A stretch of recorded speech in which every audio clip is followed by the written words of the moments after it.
Yan, so magandang gabi mga kasipa, no? So nandito ulit tayo, gagawa ulit tayo ng tutorial diagram, ano?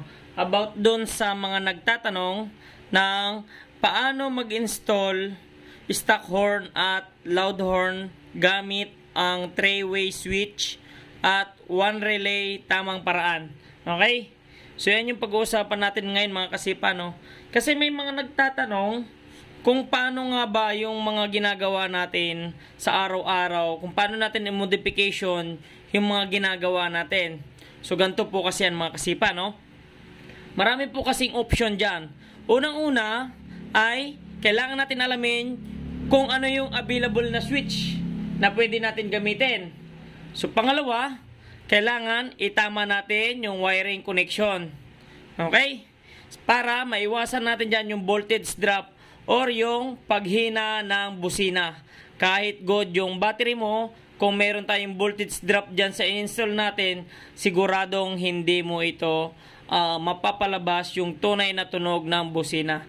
Okay? So gagamit tayo dito ngayon ng relay. Isang relay pa din. So ito yung may advice ko sa inyong relay lagi, horn relay. Mga kasipa, no? Horn relay, tapos 3-way switch. Tapos yung universal loud horn natin. So ano ba yung mga universal natin mga kasipa?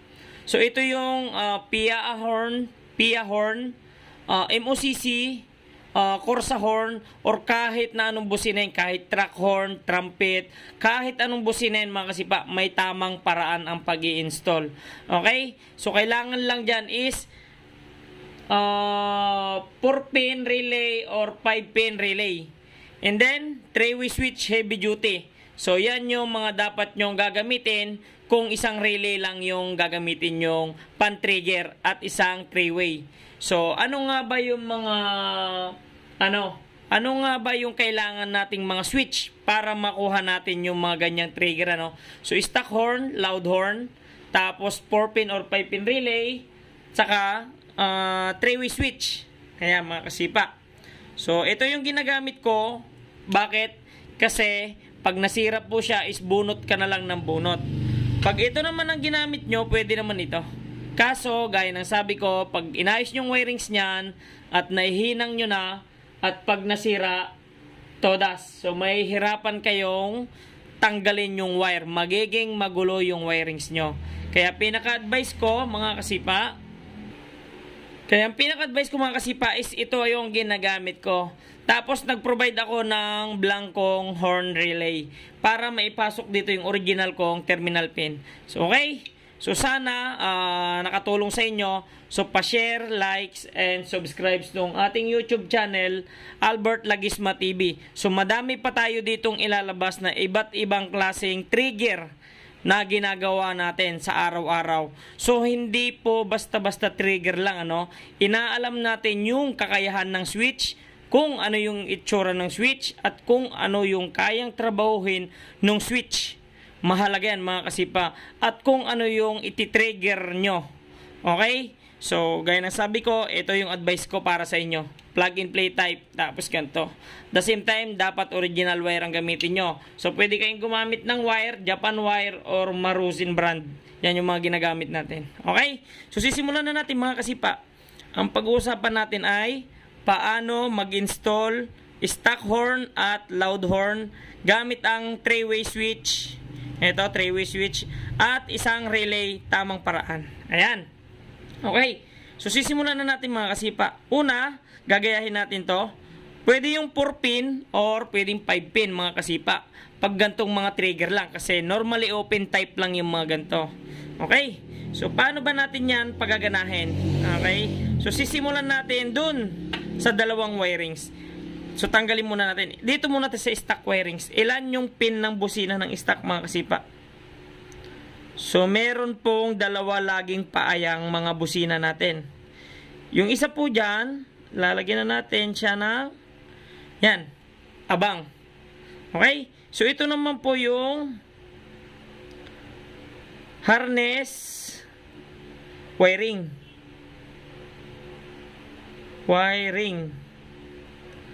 Yan. So, ito yung tinatawag nating harness wiring mga kasipa, no? Dahil may dalawang wire yan, Ayan. Yung isa dyan is continuous na sa busina. At yung isa naman is yung trigger. Kung mapapansin nyo, mga kasipa, yan, dumaan yan doon sa may handle switch. Ayan. So, nilagyan natin siya. Okay? So, yan na mga kasipa. Tapos, nilagyan ulit natin siya. Okay? Kung ang motor nyo ay Honda, ang laging nakadirect dito sa isang busina is kulay green or ground. Okay? So, ang trigger nyo, yung every time na pinipindot nyo si busina, ang trigger nito is positive. Okay? So, accessories line ito. Pag pinindot mo tong switch, sa handle switch, tatakbo yan dito. So, ang mangyayari, tutunog si stock horn. Yan, mga kasipa, no? So, gaya ng sabi ko, itong wire na yan, dumiretso yan dyan. At itong wire ay dumiretso dyan sa stock horn. At meron siyang switch sa left handle. Diba, mga kasipa? Okay, so ito yung stock switch. Yan. Stock switch horn. Ito yun mga kasipa, nakita nyo yung dalawang bilog. So yan yun. Every time na pinipindot natin, tumutunog si busina. So gaya ng sabi ko, pag Honda, negative ang nakadirect dyan, 24/7 or continuous. Tapos ang trigger nyan is positive accessories line. Okay? So ang topic, paano mag-install stock horn at loud horn gamit ang 3-way switch at isang relay, tamang paraan. Ito yung 3-way. So ito na yung gagawin nating modification. So, ito pa yung isang 3-way mga kasipa. Oh. So, alam niyo yung 3-way, may patayan siya sa gitna or kahit wala siyang patayan. So, mapababa man or mapataas, meron kang pagtitriggeran ng stock horn at loud horn. So, yan yung mapipiliin nyo. Ayan. Okay? So, tutunog na yung stock horn natin. Ngayon, ang gagawin natin is magmo-modification tayo kasi gagamit tayo ng stock horn at loud horn. So, bakit tayo gagamit? Kasi mga kasipa, pag stock horn, hindi tayo marinig ng mga malalaking sasakyan or yung mga sarado, yung mga pinto, lalo pag mabilis ang takbo, hirap tayong mapakinig, ano? Kaya magmo-modification tayo ng dalawang malakas na busina. Pero, hindi natin tatanggalin yung stock horn. Bakit? Kasi mga kasipa, yung loud horn nyo, pag pumasok kayo ng iskinita or sa mataong lugar, para maiwasan nyo yung nakikipag-away kayo or meron kayong makakaaway, isisit nyo siya sa stock horn, mga kasipa. So, pag nasa highway kayo, yan ang gagamitin nyo. Okay? So, susunod dito mga kasipa is loud horn with passing. So, susunod na dyan mga topic natin. Ito na, wawiringan na natin. So, meron tayong 5 pin dito na really gagamitin ngayon. So, ito, ginaya ko muna mga kasipa, no? Ayan. Tapos, ito yung papunta sa busina, tinanggal ko. Okay? So, mapa Honda, Kawasaki, Suzuki, Yamaha, 4 na brand. Ang iba ay Honda. Lahat parehas negative trigger, ito'y positive trigger. Pag gumamit kayo ng relay, wala pong positive trigger or negative trigger. Lahat po ay pwede nang pumasok kay coil. 85, 86 ni relay. So, kahit magkabaliktad yan, wala pong problema. Okay? So, yan. So, positive or negative trigger ka, basta gumamit ka ng relay, wala na po dyang polarity. So, ibig sabihin, kahit magkabaliktaran kayo, pag horn relay gamit nyo. Okay? So, ito na. Ito yung papasok sa dating horn, at ito naman yung dati. So, dahil gumawa tayo ng loud horn, yung dalawang wire na yan, sundan nyo lang yung ballpeen ko. Papasok yan dito mga kasipa. Sundan nyo lang yung ballpeen ni kasipa. Ayan na mga kasipa. So pagpasensya nyo na.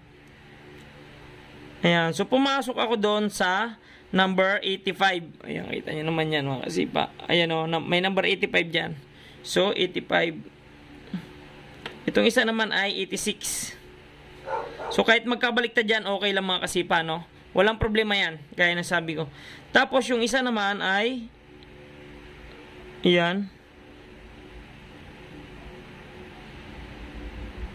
So pangit ng ballpen, ano? Kaya mga kasipa, susundan nyo lang siya, umakyat doon sa 86, diba? So every time na trigger ko yung aking pindutan sa may busina, mapag-ground trigger, positive trigger, ay tutunog na yung aking relay. Pero sandali, hindi pa po dyan magbubusina yan. So kailangan dito sa battery, maglagay tayo ng isang wire. Huwag po kayong kumuha ng supply sa susian or kahit saan parte ng wire ng motor para hindi na siya dumaan ng fuse. So madaling sabi, gagawa kayo ng bagong linya para hindi makipag-agawan at mapalabas nyo yung lakas ng kuryente. Okay? So kita nyo na, yung dalawang yan, papunta dati sa stock, tinanggal ko si stock at ipinasok ko kay relay. So every time na pinipindot ko si trigger, positive or negative, tumutunog si relay. Pero hindi pa yan tutunog. Bakit? Kasi wala pa tayong wire papunta kay battery at relay. So ngayon, lalagyan na natin ng isang wire. Magsimula sa positive ni battery. Bumaba. Doon. Umakyat. Umakyat sa number 30. Ayan mga kasipa. So kita nyo, positive. Maglalagay kayo dito ng fuse sa malapit sa battery. Huwag kayong maglalagay ng fuse malapit sa relay or sa malayo. Kasi pag nagkaroon ng short circuit dito at nandito ang fuse nyo, todas, sunog. Kailangan ang fuse nasa tabi ng battery para yung binaybay ng layo ng wire nyo is may protection just in case masugat, matalop, or maipit. Okay? So, lagay nyo ng fuse dito, pinaka-maximum na is 15 ampere. So, bakit 15 ampere? Kasi minsan malayo yung wire na binabaybay natin. Pangalawa, hindi pare-parehas yung coil ng busina. Merong mababa, merong mataas. So, iba't iba. So, meron minsan pumuputok yung 10 ampere. Kaya nilagay ko 15 ampere. So, subok ko na yung 15 ampere. Okay? So, pumasok sa 30. So, saan papunta yung output ni relay 87? Dito po siya pumunta sa may 3-way switch. So, saan naman sa 3-way switch? Dito po yan sa center or common kung tawagin. Ito yung common. Yan. Papasok ulit yan. Sundan nyo lang yung kamay ko mga kasipa. Pumasok siya sa common. Bakit pumasok siya sa common? Kasi ang babatuhan ko na dyan mga kasipa is stock horn at loud horn. Okay? So, every time na pinipindot ko yung aking busina, tumutunog si relay, and then may positive galing kay battery to 30. Every time na tumutunog si relay, 3 na transfer niya kay 87, pumupunta kay common. So ano ba yung common? Yan yung input. COM ang tawag ko dyan. COM mga kasipa. COM ang tawag ko dyan kasi yan yung input. So ito naman ay kahit saan na dyan, ano? So, kayo na lang ang bahala kung saan nyo papunta. So, itatapat ko na lang siya rito. Ibig sabihin, sa kaliwa ko nag-switch, papunta sa stock horn. Okay? So, tandaan nyo, positive yung mga kasipa. Lumabas na yan. Mag-outlet na yan, mga kasipa. So, ayan na. Yan. So, saan natin ipupunta? Sundan nyo lang yung kamay ko. Ayun mga kasipa. So dito ko siya ipinasok. Okay? So bakit ganon? So every time na pinipindot ko siya, tumutunog si relay. Number 30, lumalabas kay 87. Pumasok kay common. Tapos yung 3-way switch ko, nakalagay siya dito. Ibig sabihin stock horn. So lalabas yung aking supply papunta doon. Okay? So dapat ito ay naka-direct body ground. Or itap nyo sa body ground. Okay? So, ang wirings kasi nitong 3-way is pag nakaganyan, nandito ang output niyan. Pero ginawa ko na lang ganyan para mas madali nyo siya makuha mga kasipa, no? Okay. So, next tayo. Ito yung stock horn. So, pag nilipat ko naman, ito naman yung papunta sa loud horn. Ibig sabihin, pa-loud horn naman tayo. So, ito naman yung mga kasipa. Ayan. So, papunta rito. Huwag kayong mag-alala, walang polarity ang busina natin, basta 2 pin yan.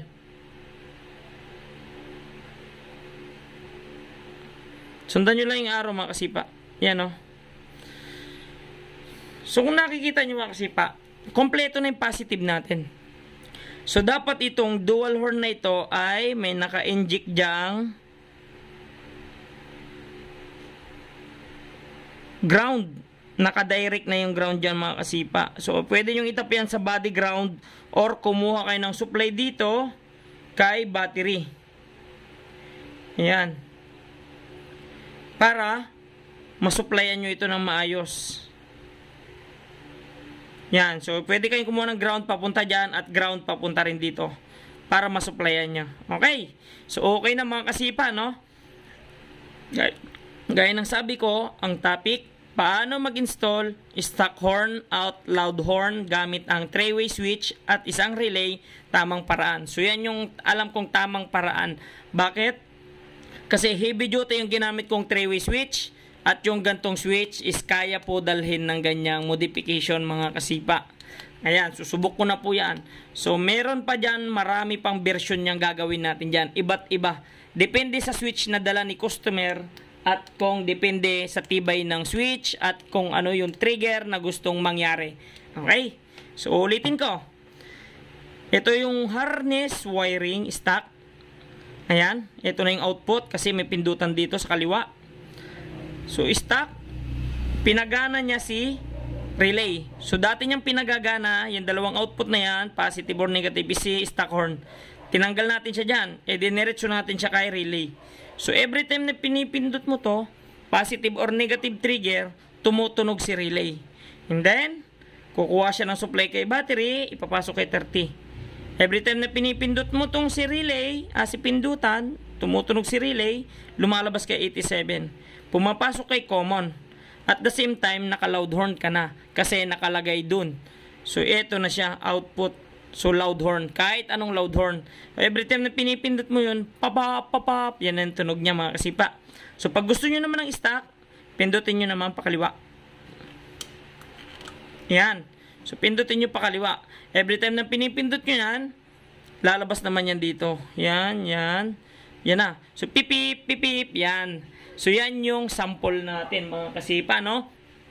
So sana meron na naman kayong napulot na konting idea or konting natutunan dito sa aking munting tutorial, ano. So pasensya na kayo kasi yung ballpen natin hindi pa nagbabago. So ganyan po kasi tayo dahil kulang na yung oras natin. So yan na yung mai-share ko sa inyo, ano. Kung ganyan ang switch at ganito 3-way at pag ginamit nyo ay hollow switch, ito yung hollow switch mga kasipa. Yan yung klase ng modification, one relay na tinatawag natin. Okay? So nakadepende sa switch nyo ang pagaganahin nyo. Kailangan alam nyo yung mga ampere load ng mga switch natin at kung ano yung makakayahan ng mga switch natin para maiwasan nyo yung pagka-torture ng mga switch. So again, yan yung gamit ko pag heavy duty ang trigger ko dito. So, si relay magbabato ng high current at sasaluhin ni switch. Kailangan heavy duty si switch mo para may bato niya ng maayos kay loud horn at kay stock horn. Okay? So, isang relay ang ginamit ko and then 3-way switch, heavy duty. Pero pag local na 3-way, wag nyong gagawin yung setup na yan. Paalala mga kasipa, subok ko na yan. Malfunction ang tunog ng loud horn nyo or yung busina nyo. Oras na nabasa yung switch nyong ordinary. Kaya advice ko heavy duty kagaya ng hollow switch, 3-way switch na ganito, domino, at yung 3-way switch pang jeep, yung toggle. Ayan mga kasipa. So again, sana meron kayong napulot na kunting idea or sana meron kayong natutunan dito sa ating ginawa. So again, pa-likes and share and subscribes ng ating YouTube channel, Albert Lagisma TV. Napakadami pa nating ilalabas dyan mga kasipa. Hindi lang po ito. Napakadami pa.